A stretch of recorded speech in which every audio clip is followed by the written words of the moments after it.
Original. The man I once called father slid that white apple box across the table like he was dealing cards in Vegas. Paraphrased.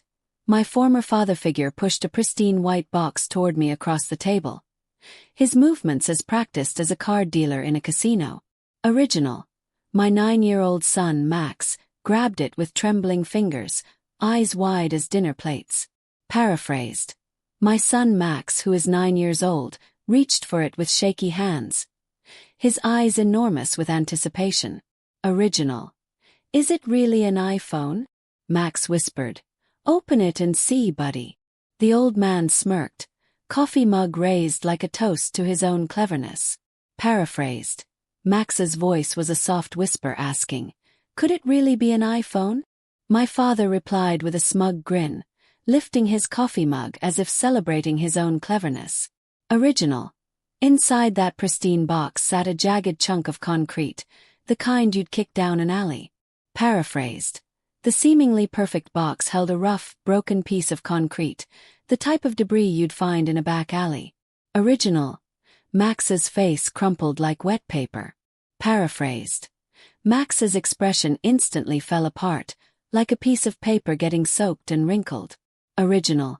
Only good boys get toys, my father announced, triggering an explosion of laughter from my sister, brother-in-law, even my own mother. Everyone except Max and me. Paraphrased, my father declared, only good boys receive toys, which set off a loud wave of laughter from my sister, brother-in-law, and even my own mother, leaving only Max and me silent. Original. I recognized that look in my son's eyes, the same shame I'd worn at his age when this exact torture was my birthday tradition. Paraphrased. I immediately knew the look in my son's eyes. It was the same humiliation I experienced as a child, when this cruel joke was a recurring part of my own birthday celebrations. Original. Wow, I said quietly. You really outdid yourself. My father shrugged. Maybe next year he'll earn some respect. Paraphrased, I spoke softly saying, you've truly surpassed my expectations. My father just shrugged and replied, perhaps he'll be worthy of some respect next year. Original. That's when something snapped inside me like a dry branch. 37 years of swallowing his poison. And now he was force-feeding it to my kid. Paraphrased. In that moment, something inside me broke like a brittle twig. For 37 years, I had tolerated his toxicity, and now he was inflicting it on my son. Original. They didn't know what storm was coming, but they'd find out soon enough. Paraphrased. They were completely unaware of the consequences that were about to rain down on them, but they were about to get a painful lesson. Original. See, this wasn't new behavior. This was vintage Dad. Growing up, he never raised a hand to me. Didn't need to. His weapon was words wrapped in fake wisdom. Love that came with receipts attached. Paraphrased. This wasn't a new act. It was his classic, signature behavior. He never had to physically hit me when I was a child. Instead, he used his words as a weapon, disguising them as genuine advice and offering a conditional kind of love. Original. You're not sharp like your brother, he'd say when I brought home in minuses instead of perfect scores. But hey, you try hard. That count for something. Paraphrased. When my grades weren't perfect, he'd tell me, you don't have your brother's intelligence. Still, at least you put in effort, and that's worth something. Original. I spent decades chasing his approval, scholarships, 3 jobs, built my company from nothing. Still called me lucky instead of smart, decent instead of driven. Paraphrased. 4 years I strived for his approval, earning scholarships, juggling 3 jobs, and building my own company from scratch. Despite my success, he always dismissed it as luck, never acknowledging my intelligence or my ambition. Original. When Max was born, I thought things might change. They got worse. Paraphrased. I hoped things would be different after Max was born, but they only deteriorated. Original. Dad barely acknowledged his existence, forgot birthdays, delivered backhanded comments, disguised as grandfather wisdom. Don't you think it's time to toughen him up? He'd say when Max scraped the knee. You cuddle him too much. Coddle. Paraphrased. My father largely ignored his own grandson, forgetting his birthdays and making insulting remarks under the pretense of grandfatherly advice. When Max got a scraped knee, my father would say, "Isn't it time to make him tougher? You're too affectionate with him. You're coddling him." Original: I was raising my son not to become him. Paraphrased: my goal was to raise my son to be the opposite of my father. Original: so when he handed Max that rock and laughed in his face, I stood up slowly. "You know what's funny?" I said, voice cutting through their giggles like a blade. "You spent your whole life pretending to be the strong one. The family backbone. Really? You're just a coward in a cardigan." Paraphrased: after he gave Max the rock and laughed, I rose slowly to my feet. My voice sliced through their laughter as I asked, "Do you know what's truly hilarious? You've always acted like you're the strong one, the pillar of the family. In reality, you're just a frightened little man pretending to be tough." Original: the laughter died instantly. "Watch your mouth," he growled. "No, you watch yours. You just humiliated my son for what?" Cheap laugh. A moment of control. "I was joking. For God's sake." Paraphrased: their laughter immediately stopped. He snarled, "Mind your words." I shot back, "No, you mind yours. Why did you just humiliate my son? For a fleeting moment of cheap amusement? For a bit of power?" "It was just a joke, for crying out loud," he insisted. Original: you were performing like always. Finding someone weaker, younger, someone who trusts you, then crushing them with a smile. Paraphrased: you were putting on a show just like you always do. You look for someone who is vulnerable, younger, and who trusts you, and then you tear them down with a grin. Original: I looked around the room. You all saw it happen. Every single one of you laughed. Paraphrased: I scanned the faces in the room. All of you witnessed this. Every one of you found it funny.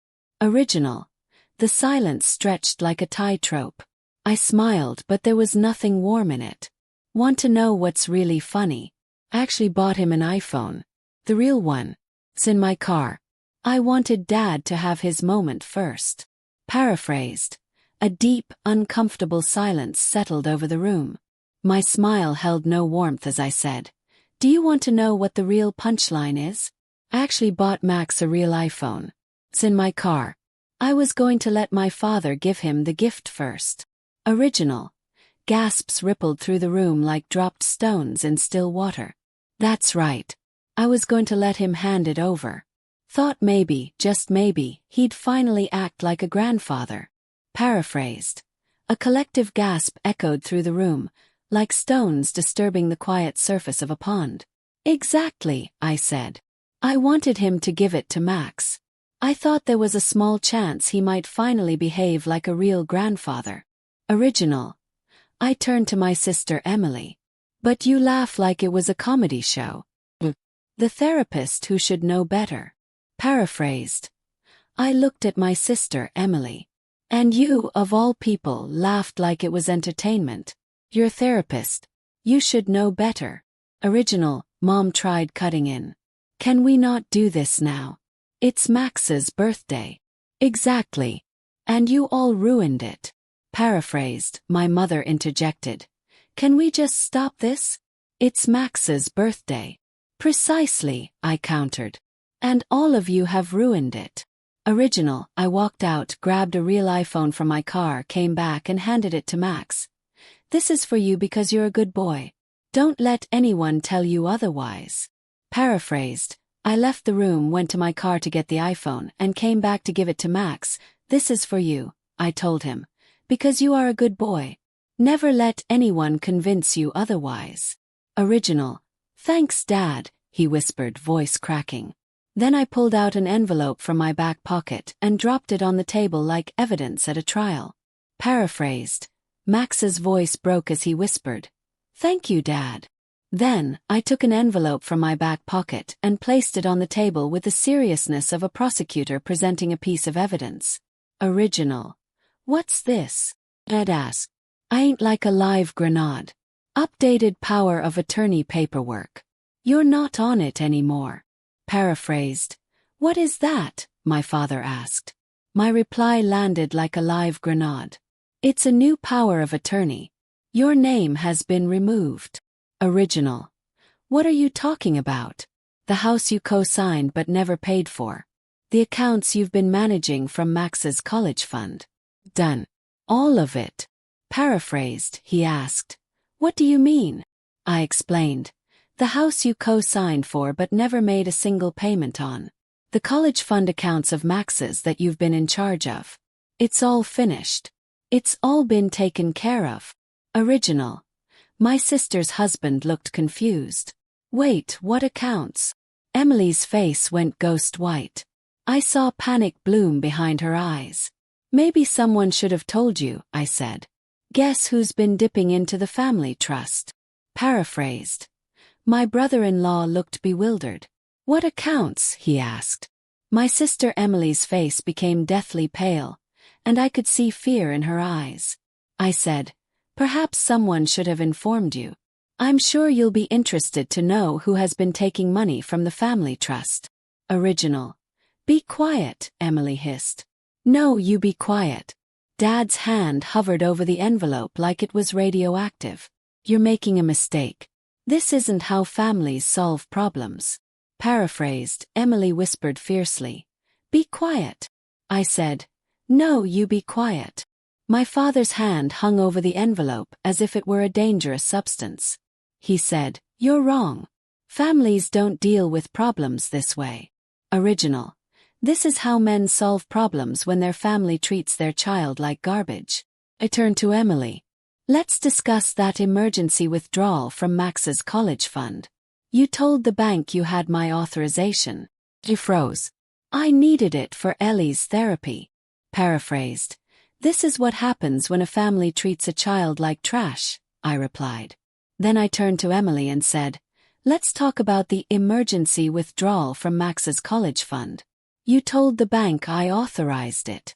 She froze and said, I needed the money for Ellie's therapy. Original. You needed it for your Bali yoga retreat. Posted the whole thing on Instagram.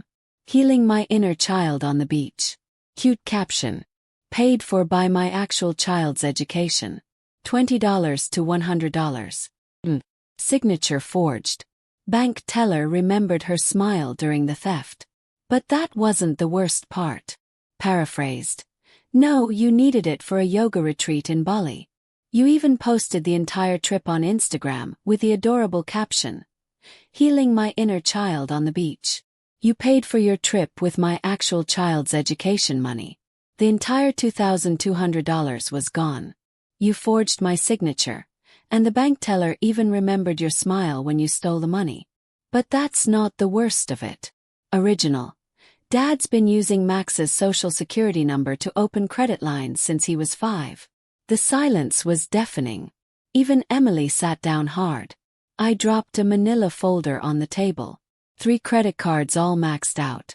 All opened under Max's name with his SSN. Paraphrased. My father has been using Max's social security number to open credit accounts since he was 5. The room fell into an incredible silence. Emily sat down heavily in her chair. I placed a manila folder on the table. Inside are 3 maxed-out credit cards, all opened under Max's name using his social security number. Original. Dad's face went chalk white. You can't prove that. Already did. The bank was very helpful when they realized a minor's identity was being used. Paraphrased. My father's face turned completely white. You have no proof, he said. I already do. The bank was extremely cooperative once they understood that a child's identity was being exploited. Original. Mom collapsed in her chair. You've gone too far. No, you all did. Years of silent dinners where I was the punchline. Years of paying for Christmas gifts you took credit for covering tuition, property taxes so you could take cruises. Paraphrased. My mother slumped into her chair. You've crossed a line, she said. I replied. No, all of you did. It's been years of dinners where I was the butt of every joke. Years of me paying for Christmas gifts, tuition and property taxes, Also, you could take cruises. Original. Dad finally exploded. You selfish, bitter little man. You want to destroy this family over stupid rock. Paraphrased. My father finally lost his temper. You are a selfish, resentful little man. You're trying to ruin this family over a worthless rock. Original. I laughed. Not pretty but feral. I'm not destroying anything. This family was broken long ago. I'm just turning on the lights. Paraphrased. I let out a harsh, wild laugh. I'm not the one destroying anything. This family has been broken for a very long time. I'm simply revealing the truth. Original. I pulled out my phone, sending copies to my attorney, the bank's fraud division, and Child Protective Services. Emily shot up. You're insane. No, I'm done. Paraphrased. I took out my phone and sent copies of the documents to my lawyer, the bank's fraud department, and Child Protective Services. Emily jumped up and yelled. You're crazy. I simply said, no, I'm just finished. Original. Max took my hand. Can we go, Dad? God, I almost broke. His voice was so calm, so trusting. Paraphrased. Max reached for my hand and asked, Can we leave, Dad? His calm, trusting voice nearly broke me. Original. As we reached the door, Dad's voice rang out desperate. If you walk out, don't come back. Stop. Turn around. You already made that choice the second you laughed at my son. We left. The door shut with a dull thud. Paraphrased. Just as we got to the door, my father's desperate voice called out, If you leave, don't ever return. I stopped and turned back to him. You made that decision yourself the moment you laughed at my son. We walked out, and the door closed with a heavy sound behind us. Original. In the driveway under gray sky, my son looked up and said something I'll never forget. I'm glad you're my dad. Paraphrased. In the driveway beneath the cloudy sky, my son looked up at me and said something that will stay with me forever. I'm happy that you are my dad. Original. The fallout started immediately. Next morning, text from Emily. You went too far. Dad's furious. Mom hasn't stopped crying. I didn't reply. By noon, my inbox pinged. Fraud Department. Investigation officially open. By 3 p.m., Detective Amanda Ross called. We'd like to schedule a formal statement regarding your son's identity theft. Paraphrased. The consequences began right away. The next morning, Emily texted me saying, You've gone too far. Dad is furious. Mom won't stop crying. I didn't respond. By midday, I received an email notification from the fraud department, stating that an official investigation had been opened. By 3 p.m., a detective named Amanda Ross called and said, We need to schedule a formal interview with you about your son's identity theft. Original. Within 48 hours, I'd filed police reports and submitted every document, bank statements, forged withdrawal receipts, video footage from the birthday party. Paraphrased. Over the next 2 days, I filed police reports and provided every piece of evidence I had, including bank statements, forged withdrawal receipts, and the video from the birthday party. Original. They laughed at a child, stole from him. Now we were going to court. The family's silence lasted a week. Then Mom called, voice frantic. Please, let's fix this internally. Family doesn't go to court over mistakes. I didn't even finish listening. Paraphrased. They had laughed at a child and stolen from him. Now we were heading to court. The family didn't contact me for a week. Then my mother called, her voice full of panic. Please, let's handle this within the family. People don't take family members to court over mistakes. I hung up before she could finish. Original. Sunday brought a formal letter from Dad's lawyer threatening to counter-sue for defamation. The audacity almost made me laugh. You can't defame someone who just handed his grandson a rock and called him worthless. Paraphrased. On Sunday, a formal letter arrived from my father's lawyer, threatening to sue me for defamation. The nerve of it almost made me laugh. I thought to myself, you can't defame someone who literally gave his grandson a rock and called him worthless. Original. The trial was scheduled for mid-June. Civil court, fraud, identity theft. misuse of minors' information. Paraphrased. The trial was set for mid-June, and it would be a civil case involving fraud, identity theft, and the misuse of a minor's information. Original. First court day was packed. Emily looked like a ghost. Dad showed up in his best blazer, still trying to control the narrative. Mom wore sunglasses indoors. Classic drama. Paraphrased. The courtroom was full on the first day. Emily looked pale and drawn. My father, in his finest blazer, was still trying to maintain control of the situation. My mother, in a dramatic gesture, wore sunglasses inside the building. Original. Their lawyer smiled. Don't you think this had gone too far? I leaned forward, voice clear and deadly. My son's name and future were used like currency by people who laughed in his face. You're right. It has gone too far. That's why I'm here. Paraphrased. Their lawyer smiled and asked, don't you feel that this has become excessive? I leaned in, my voice sharp and clear. My son's name and future were exploited for gain by people who mocked him. You're correct. It has gone too far. That's precisely why I'm here today. Original. Day 2 financial evidence presented. Day 3 banker testified about forged withdrawal. Day 4 surveillance footage showed Emily entering the bank, signing my name, smiling. She tried claiming verbal permission. I had audio recordings proving otherwise. Paraphrased. On the second day, financial records were presented. On the third day, a banker testified about the forged withdrawal. On the fourth day, surveillance video was shown, which depicted a smiling Emily entering the bank and forging my name. She tried to claim she had my verbal consent, but I had audio recordings to contradict her. Original. Then came Dad's moment under oath. Did you open credit cards using your grandson's information? He hesitated. I don't recall. Wrong answer. The bank had already confirmed his phone number during verification calls. Then I dropped the. Paraphrased. Then it was my father's turn to testify. When asked, did you use your grandson's information to open credit cards? He paused before answering. I don't remember. That was the wrong response. The bank had already confirmed his phone number was used during the verification process. I then revealed the final piece of evidence, a recorded voicemail from him from 3 weeks prior where he said, it's just some cards for heaven's sake. He's a child. What does it matter? Original. The courtroom went silent. Even Mom looked like she wanted the floor to swallow her whole. Paraphrased. The courtroom fell into a stunned silence.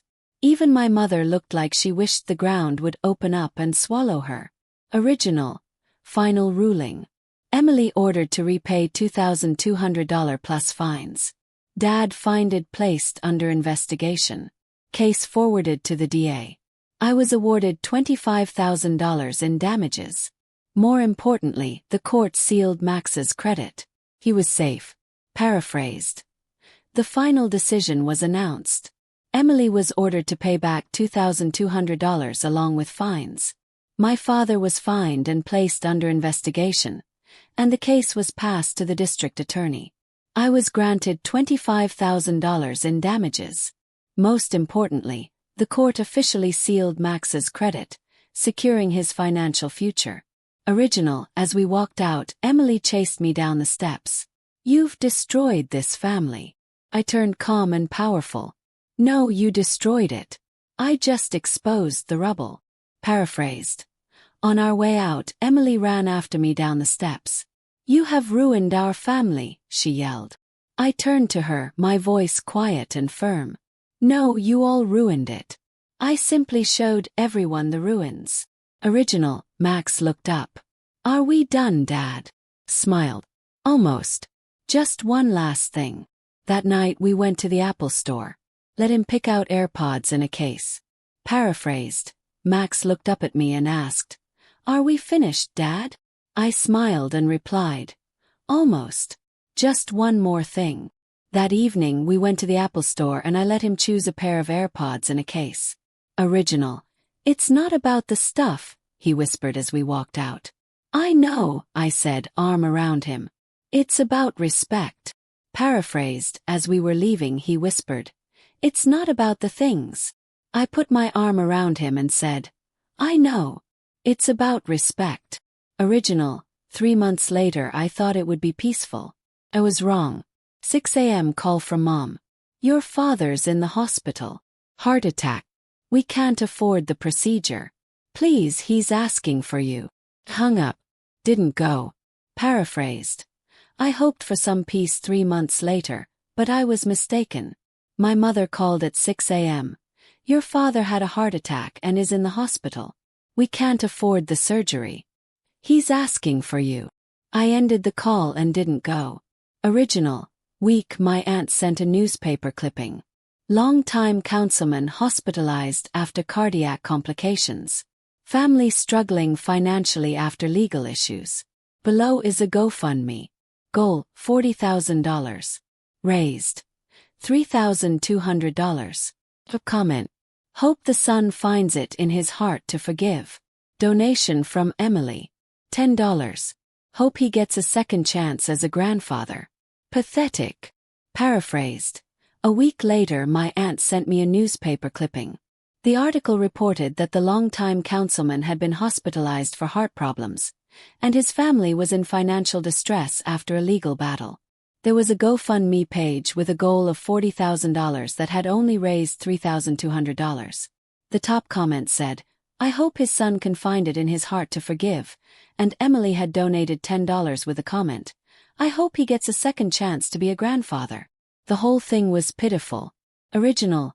Days later, Dad called. Voice frail, broken. "I don't sleep anymore. I think about the rock. The way Max looked at me. I thought I was being funny. Turns out I was being cruel. Max made a custom phone case at school," I said. "Says only good boys get toys." "That's good," he whispered. I asked him what it meant. He said it means bad grandpas don't have grandsons anymore. Blick. Paraphrased. A few days later, my father called. His voice was weak and defeated. "I can't sleep anymore," he said. "I keep thinking about the rock and the way Max looked at me. I thought I was just being funny, but it turns out I was just being cruel." I told him that Max made a custom phone case at school that said, "Only good boys get toys." He whispered, "That's good." I said, "I asked Max what it meant, and he said it means bad grandpas don't have grandsons anymore." Then I hung up the phone. Original. Week later, I found myself in the old neighborhood. Saw them at the strip mall. Dad in a wheelchair. Mom beside him. Emily handing out flyers. "Help Richard Turner. Family matters most." Paraphrased. The following week, I was in my old neighborhood and saw them at a strip mall. My father was in a wheelchair, my mother was next to him, and Emily was handing out flyers that said, "Help Richard Turner. Family is what matters most." Original. Emily jogged toward me. "You came. I knew you weren't as cold as you pretended. We were wrong, but we're still family," she said. "No, you were a cult where love was conditional and money was currency. Now the God you worshipped has failed. This isn't about money." Paraphrased. Emily ran toward me. "You're here. I knew you weren't as heartless as you seemed. We were wrong, but we're still family," she said. I replied, "No, you were a cult that only offered conditional love and used money as its currency. The leader you all worshipped has now failed. This isn't about money." Original. Then why does your flyer have a QR code instead of an apology? I walked to the car. Max was watching from the passenger seat. Emily waved at him. He didn't wave back. Just looked at her like another stranger in the crowd. Paraphrased. Then why does your flyer have a QR code instead of a simple apology? Yes. I then walked to the car where Max was watching me from the passenger seat. Emily waved at him, but he didn't wave back. He just looked at her as if she were a random stranger in a crowd. Original. That's when I realized Max had learned faster than I ever did. We drove away. In the rear-view mirror, Dad was trying to stand, hand reaching out like he could pull me back in time. But I was already gone. Paraphrased. It was at that moment that I realized my son had understood the situation far quicker than I ever did. As we drove away, I saw my father in the rearview mirror, trying to stand, his hand reaching out as if he could turn back time. But I was already out of his reach. Original. That night Max and I sat in our living room with popcorn and a movie. Do you miss them? Yes. He thought for a second. I miss who they could have been, but I'm glad I've got you.